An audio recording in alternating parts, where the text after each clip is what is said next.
Vou falar com o gerente de desenvolvimento de mercado, o Fernando Bastos. A gente vai falar sobre como produtores podem usar métodos para evitar prejuízos nas lavouras durante o inverno. Olá, Fernando. Tudo bem? Bom dia. Bom dia, Otávio.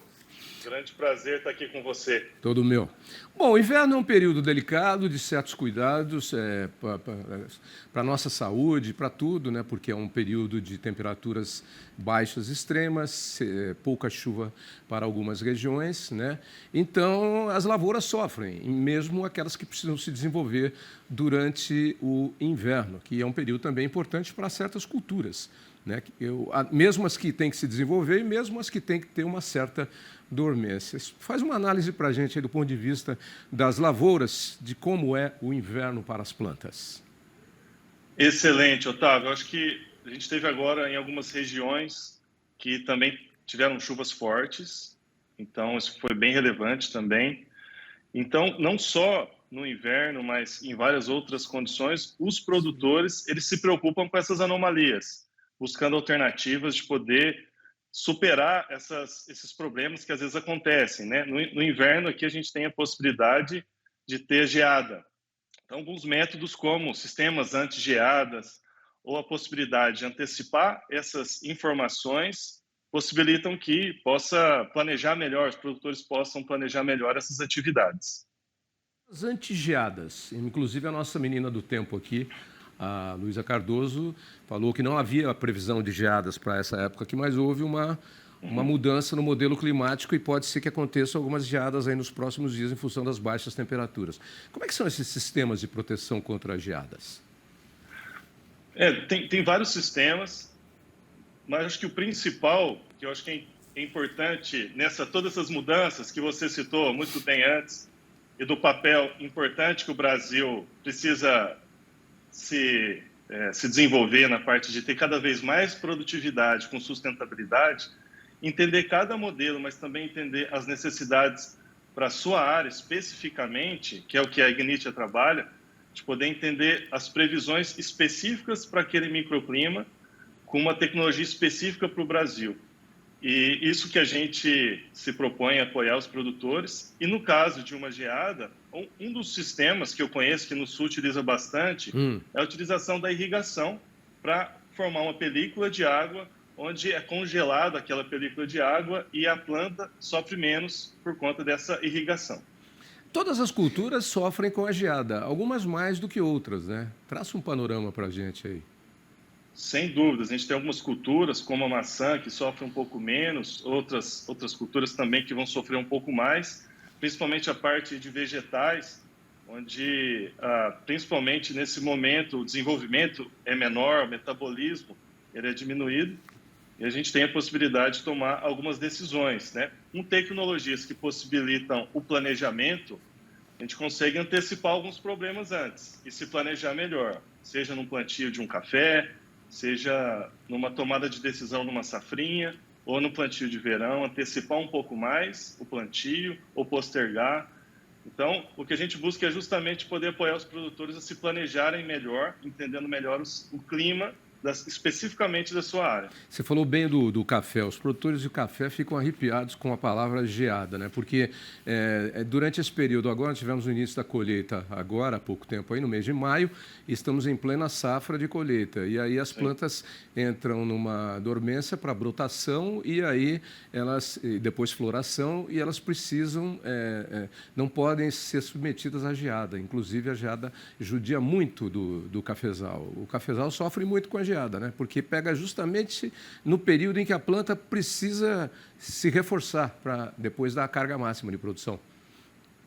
Sem dúvida. Os dados do ano passado, a safra 21-22, mostraram aí que 47% dos cafeicultores sofreram com algum tipo de anomalia. Tá. Não só geada, mas também outras anomalias. Isso impacta drasticamente aí no nosso cafezinho do dia a dia e também na vida desses produtores. Sim, sem dúvida alguma. E nas exportações também. Nós tivemos uma baixa grande agora, de 19% nas exportações, em função justamente desses problemas de estiagem, de geadas que nós tivemos e que baixaram aí nossa produção de café. Por isso, preço bom para o consumidor, né? Porque a procura está muito grande, né?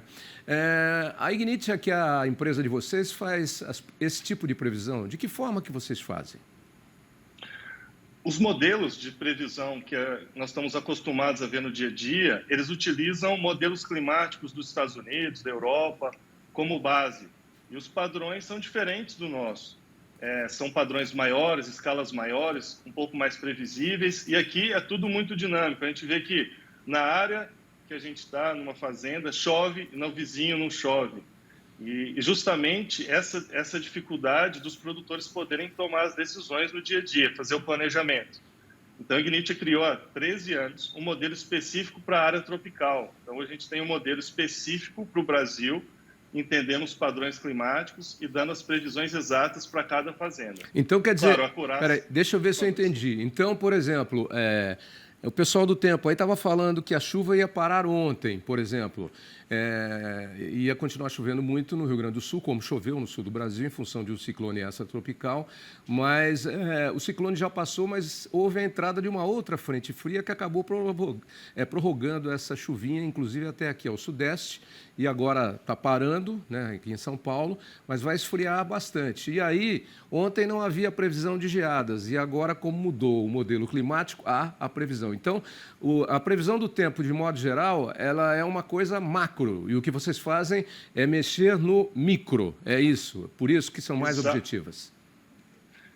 Não só no micro, mas também entender os padrões climáticos específicos do Brasil, entendendo o relevo de cada local. Quando a gente vê essas grandes áreas onde vão chover, onde vai ter seca, muitas vezes não é tudo igual e tem modificações. Então, para cada área há uma especificidade onde a gente consegue entendendo os padrões climáticos aqui do Brasil. Interessante essa conversa que eu estou tendo com você, que eu também estava tendo com a Luísa, mas muito mais cedo, eram 7h30 da manhã, eu estava na fila do caixa do supermercado perto de casa e um senhor que estava na minha frente parou, já contei essa história 2 vezes, mas agora eu vou contar ligada ao tempo, inclusive. Eu não assisti. Mas então, você não assistiu. Mas ele me perguntou, escuta, posso fazer uma pergunta? Eu falei, pode. Você é o Tavinho lá do Dia a Dia Rural do Terra Viva? Eu sou, muito prazer, muito obrigado, sou Luiz, lá de Guará, região de Ribeirão Preto, assisto o senhor todos os dias e não sei o quê e tal. Eu falei, muito obrigado e tal, aquela conversa, legal saber que ele nos assiste. Aí eu falei, bom, né, que choveu bem aí, né, porque tem chovido bem. Ele falou, pois é, lá na nossa região não choveu, choveu pouco. E aí eu estava falando com a Luísa agora há pouco, ela falou, choveu algo em torno de 15 a 20 milímetros lá. Falei que não é muito, né? Ela falou, não é, a Luísa falou para mim. Então, você vê, como nós tivemos uma chuva forte aqui, muito forte, inclusive, no litoral, e aqui, bem perto, o Ribeirão está em linha reta 250 quilômetros, por estrada dá 300 quilômetros, né? Então, lá choveu pouco. E aí ele até citou, e eu tenho uma outra propriedade em Minas, mas lá também não choveu. Lá está seco, mas lá o orvalho cai. Deve ser porque é uma região que tem mais mata, o orvalho cai e toda manhã a terra amanhece umedecida. Quer dizer, são condições completamente diferentes do que nós tivemos aqui no nosso litoral nos últimos dias. Guará, que está no meio do caminho dele aqui, perto de Ribeirão Preto, e lá de Uberlândia, onde ele tem a outra propriedade, na região de Uberlândia. E até mesmo na própria área, dependendo do tamanho, do relevo, como você bem disse, dessa área em Minas, essas variações podem acontecer. E até onde eu tenho conhecimento, os modelos que nós temos possibilidade hoje de ter no mercado, eles não dão essa precisão.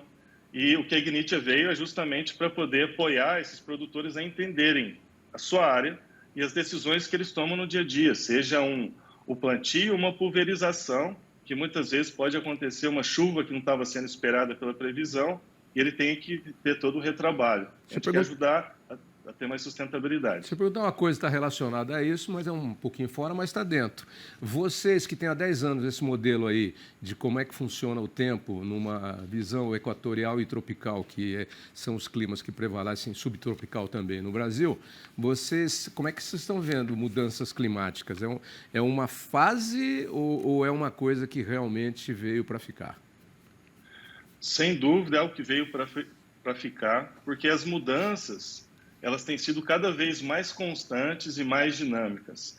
Então, tem algumas previsões que utilizam o histórico, então os nossos pais, quando eles viam aquele período de plantio, que eles poderiam já fazer aquilo, aquele histórico que eles tinham, hoje já não é mais possível.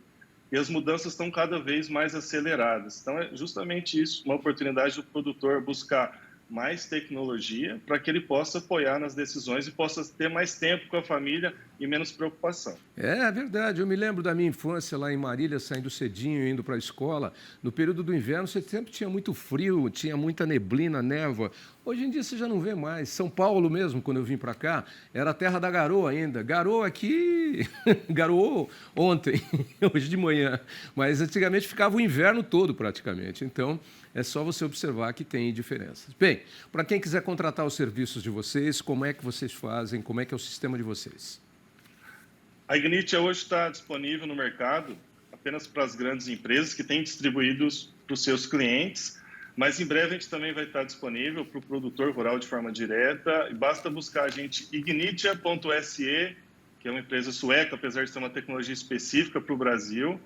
E também no LinkedIn, nós vamos estar à disposição para apoiar com qualquer dúvida e qualquer suporte que vocês precisem. Ok, Fernando, muito obrigado pela entrevista. Hoje é sexta. Um bom final de semana para você. Até a próxima. Para você também. Obrigado, Otávio. Tchau, um abraço.